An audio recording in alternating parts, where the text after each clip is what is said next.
And I'd like to introduce you to what I'm calling the Mark II version of my Windsor stretcher jig.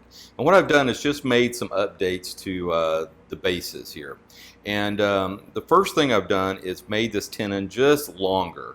It's still the same small diameter here, but now I have this large diameter up to an inch. Before it was at I believe it was 15/16, and basically I was limited to my tapered tenon cutter as far as the length of the tenon and the large diameter width of it. So by using the pattern turning technique, if you're not familiar with that, check out some of my other videos.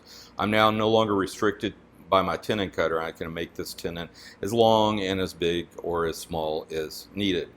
So the other thing that I've done is kind of a little creature comfort is I put a recessed washer in the top here so that when you lock this down with your jam nut here, it rests against that washer instead of resting against the wood. It's not a big deal, but I just think it's a little creature comfort. Now, if you bought one of my stretcher jigs in the past, you can add this feature to yours.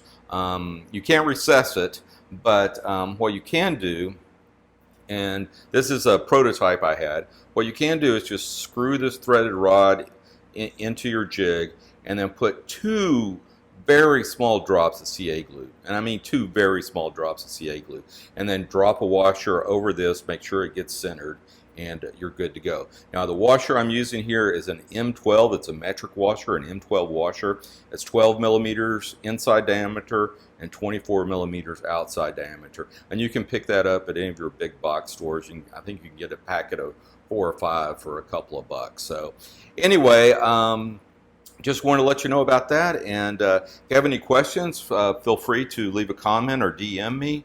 And